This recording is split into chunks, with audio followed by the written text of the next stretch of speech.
എജുവേസിന്റെ എല്ലാ സുഹൃത്തുക്കൾക്കും സ്വാഗതം. ഇന്ന് നമ്മൾ സൈക്കോളജിയിലെ പഠന വൈകല്യം എന്ന ഭാഗമാണ് ഡിസ്കസ് ചെയ്യുന്നത്.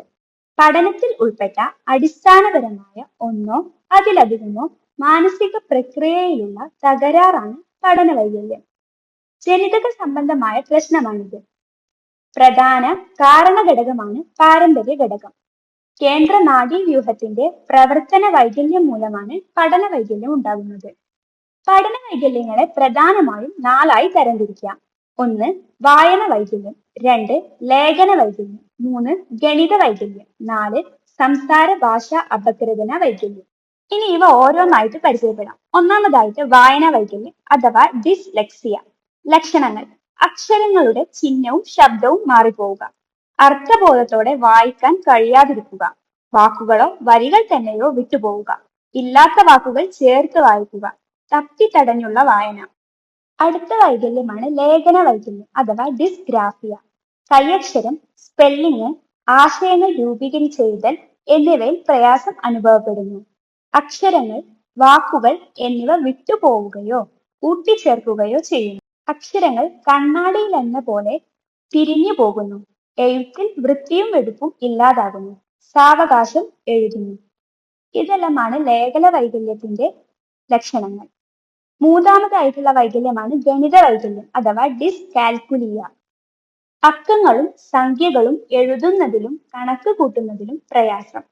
ഗണിത പ്രശ്നങ്ങൾ മനസ്സിലാക്കുക, ഉത്തരങ്ങൾ കണ്ടെത്തുക, ഗണിത വസ്തുതകൾ ഓർമ്മിക്കുക തുടങ്ങിയവയിലെ ശേഷിക്കുറവ്.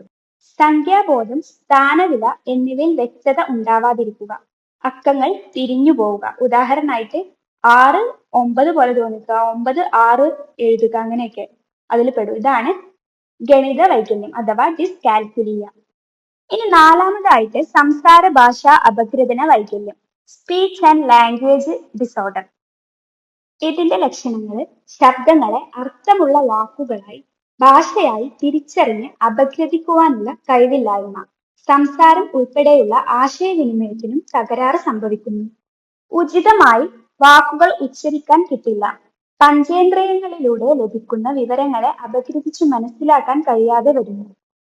അപ്പൊ നമ്മൾ 4 പ്രധാന പഠന വൈകല്യങ്ങൾ പറഞ്ഞു. ഒന്നാമതായിട്ട് വായനാ വൈകല്യം അഥവാ ഡിസ്ലെക്സിയ, രണ്ടാമതായിട്ട് ലേഖന വൈകല്യം ഡിസ്ഗ്രാഫിയ, മൂന്നാമതായിട്ട് ഗണിത വൈകല്യം ഡിസ്കാൽക്കുലിയ, നാലാമതായിട്ട് സംസാര ഭാഷ അപഗ്രഥന വൈകല്യം സ്പീച്ച് ആൻഡ് ലാംഗ്വേജ് ഡിസോർഡർ.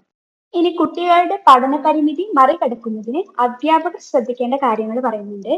പഠന പരിമിതികളുള്ള കുട്ടികളെ വ്യക്തി വ്യത്യാസം പരിഗണിക്കണം. കുട്ടികൾക്ക് പ്രശ്നങ്ങൾ തുറന്നു പറയുന്നതിനുള്ള അന്തരീക്ഷം ഒരുക്കണം. അധ്യാപകർ ക്ഷമാശീലരും വിട്ടുവീഴ്ച മനോഭാവമുള്ളവരുമായിരിക്കണം. പരിമിതികളുള്ള കുട്ടികളുടെ ആത്മാഭിമാനത്തിനു ക്ഷതമേൽക്കുന്ന രീതിയിലുള്ള സമീപനങ്ങൾ പാടില്ല. ഭാഷാ ലാബുകളുടെയും സഹായം ലഭ്യമാക്കണം. സർവോപരി കുട്ടികളെ മാനസികമായി വേദനിപ്പിക്കാതെ ചിട്ടയായ പരിശീലനങ്ങളിലൂടെ പരിമിതികളെ മറികടക്കാൻ അധ്യാപകർ അവർക്ക് കൈത്താങ്ങ് നൽകണം. അതായത് സ്കഫോൾഡിങ് നൽകണം കുട്ടികൾക്ക്.